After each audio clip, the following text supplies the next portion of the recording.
je suis revenu avec ces chaussures. C'est-à-dire que c'est ça la vie. Vanité des vanités. Tel est intitulé le thème de la méditation de ce jour. Bonjour et bienvenue sur PDV, la plateforme de la méditation quotidienne. Si vous êtes nouveau, je vous invite à vous abonner pour faire partie de notre aimable communauté. Allez, notre thème de base d'aujourd'hui est tiré du livre d'Ecclésiaste. Ecclésiaste, le chapitre 1, verset 2. Ecclésiaste 1, 2. Louis II dit, vanité des vanités, dit l'Ecclésiaste, vanité des vanités, tout est vanité. Et j'aimerais bien, s'il vous plaît, ajouter le verset 3 qui dit, quel avantage revient-il à l'homme de toute la peine qu'il se donne sous le soleil. Du coup, on va considérer ces deux versets-là. Allez, maintenant, on va voir ce que la version français courant nous dit. Tout est absurde et inutile, disait le sage. Tout est dérisoire. Les humains travaillent durement sur la terre, mais ils n'en tirent aucun profit. Mais s'ils n'en tirent pas de profit, d'où est-ce que sortent les moyens pour l'achat des parcelles, pour la construction des maisons, pour l'achat des voitures? D'où est-ce qu'ils tirent les moyens pour se payer des voyages, pour avoir toutes les belles choses de ce monde-là? Comment peut-on dire qu'ils n'en tirent, disons, aucun profit? Là, c'est la première écoute. Il faudra maintenant s'asseoir et méditer et comprendre ce que ce verset veut dire. Ça voudra dire simplement ceci. Oui, avec nos ressources, on peut s'offrir tout ce qu'on veut dans cette vie-là. Mais lorsqu'on décède, est-ce qu'on nous accompagne avec ces choses? Rien ne nous suit. Même pas votre ceinture en or, bien votre montre Cartier, quoi là, ça ne vous accompagne pas. Ça ne nous accompagne pas. Alors, ce matin, j'aimerais attirer l'attention d'un certain type de personnes.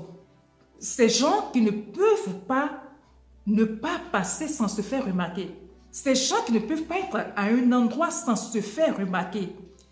Des personnes qui ne peuvent pas être quelque part sans faire en sorte que les gens sachent d'où est-ce qu'ils sortent, que les gens sachent qu'ils sont monsieur tant, monsieur si, le ministre tant, ou le chef, le PDG de tant, ou je suis la fille de tel monsieur, je suis la fille de tel ministre, je suis la fille de tel homme prospère, je suis l'épouse de tel. C'est-à-dire, il y en a que quand ils sont quelque part, on doit connaître d'où est-ce qu'ils sortent.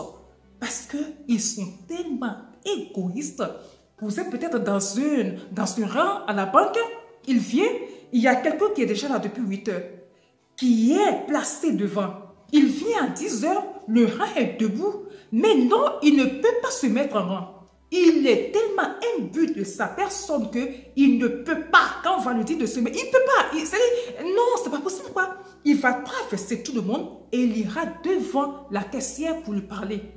Partout, on voit ces gens de cas-là. À quel moment vont-ils se rendre compte qu'ils ne sont pas plus importants que les personnes qui étaient là, les personnes qui sont devant eux là? Ils évaluent leur importance par rapport à la fortune qu'ils possèdent. Moi, j'ai 100 millions dans mon compte. Je suis milliardaire. Qu'est-ce qu'un milliardaire a à voir avec quelqu'un qui a 100 000 francs de moi? Et il faut crier sur tout le monde. Ils ont des enfants aussi révérencieux.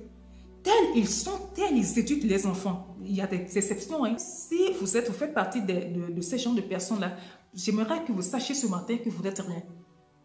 Vous n'êtes rien. Vous ne pouvez jamais être quelque chose plus que Salomon. L'homme qui a été le plus riche de ce monde-là.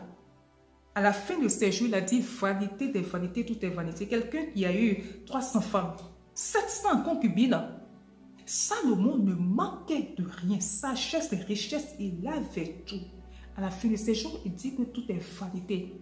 Il n'est pas parti avec ses femmes, il n'est pas parti avec ses enfants, il n'est pas parti avec sa richesse, il est parti avec rien. Alors que l'exemple de Salomon vous serve. Vous que lorsque vous venez quelque part, vous ne pouvez pas ne pas secouer la clé de votre voiture là pour faire savoir que oui, j'ai une voiture de classe. Vous que lorsque vous avez votre iPhone, c'est pas 15 Pro Max ou 14 quoi là, vous ne pouvez pas ne pas garder le téléphone comme ça pour montrer la marque, pour dire aux gens oui voilà ce que je porte. Vous ne pouvez, vous savez, faites attention. J'ai écouté le pasteur Tonassi il y a 3 jours qui disait ceci. Ma femme n'a même pas apporté une chaussette.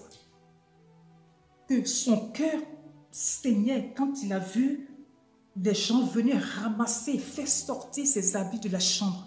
Et rien n'est resté. Elle est partie comme ça. Elle est partie sans rien. Ses belles chaussures, les habits qu'elle n'a pas encore portés, les chaussures de classe, de marque, de grande marque qu'elle n'a même pas encore mis. Tout est parti. Elle est partie. Elle les a laissés seuls. Vanité. Vanité. Hier, j'ai appris la mort d'Alain Delon. Écoutez, quand on était petit, c'était les films d'Alain Delon qu'on regardait beaucoup. En tout cas, chez moi, mon papa, il aimait beaucoup Alain Delon. Et puis nous, on regardait les feuilletons d'Alain Delon. Ces 3 enfants de son vivant se déchiraient pour sa fortune. Il a bataillé toute sa vie pour avoir ces choses-là. Et après, ces 3 enfants se sont déchirés pour s'accaparer chacun de la fortune de leur père. Heureusement que le testament était bien fait. Après, on l'a lu et chacun d'eux est rentré en possession de son héritage et le calme est revenu au sein d'eux. Je prends aussi l'exemple de Tibi Pasteur, Tibi Joshua. On dit que sa fortune s'élevait entre 10 et 15 millions. C'était un milliardaire. Il était l'un des pasteurs les plus riches du monde. Il avait des voitures de classe. Il avait des jets privés. C'était tout ce qu'on pouvait désirer et avoir, il les avait. Mais regardez comment est-ce qu'il est parti. Mort brutal. Il est parti, il a laissé tout cela. Rien, il est parti avec. Toutes ces choses doivent nous servir de leçon. Ma propre mère, lorsque je l'ai amenée à l'hôpital, elle était malade. On est allé à l'hôpital pour se soigner, pour revenir à la maison. Je suis revenue avec ses chaussures. C'est-à-dire que c'est ça la vie. Je regarde ces chaussures, mais ouais, on est partis ensemble, mais je suis revenue seule avec ces chaussures, mais c'est ça la vie. Je me rappelle qu'après sa mort, j'ai fait 3 mois sans me mettre la pommade, c'est rien quoi. Donc ce matin, c'est un examen de conscience que je nous invite à faire.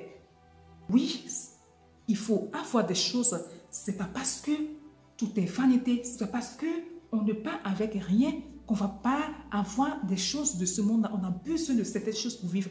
On a besoin d'avoir des parcelles. On a besoin de construire des maisons. On a besoin de voitures pour se déplacer. On a besoin des habits, tout ça là. Mais nous devons savoir être conscients du fait que toutes ces choses-là ne nous appartiennent pas et que si le Seigneur décide un jour de nous retirer notre souffle, nous allons partir sans rien apporter. C'est pour cela que vanité des vanités, toute vanité a toujours sa place, est une vérité à méditer. La méditation de ce passage-là doit nous amener à être humbles, humbles dans tout ce que nous faisons, humbles partout où nous passons. Ça doit aussi nous amener à mieux éduquer nos enfants. Ne pas faire des pourris, des pourritures, des enfants rois et reines qui se croient tout permis. Mon papa est ci, ma maman est ceci, mon papa est ministre, ma maman est ceci, donc on peut crier sur tout le monde. Non. Nos enfants aussi doivent être conscients de ce fait-là. C'est très important. Cela nous amène à être plus humbles, à nous humilier devant Dieu. Et cela nous rappelle que nous sommes pèlerins sur cette terre-là. Travaillons à notre salut et à la vie après la mort. Pour des personnes qui ont déjà fait des opérations qui nécessitent qu'on endorme, ils peuvent témoigner de cela. Vous êtes, à peine on vous parle, ils sont là à vous blaguer, vous êtes parti. Je suis passée par là 2 fois, vous êtes parti. Et vous vous réveillez des heures après, vous ne savez même pas tout ce qui a été fait au bloc sur votre corps. Un temps, on vous a ouvert. Entre-temps, on a retiré ci. Entre-temps, on a fait ci, on a fait ça. Vous ne savez même pas si vous êtes homme. Vous êtes entre leurs mains, toutes nues comme ça devant eux, entre leurs mains. Vous sortez du bloc, vous allez dans la salle de réanimation, tout nu, c'est un infirmier qui va venir vous déplacer toute nue comme ça. Vous ne pouvez c'est ça l'homme. Attention à nous, hein. Nous ne sommes rien, vanité des vanités, tout est vanité.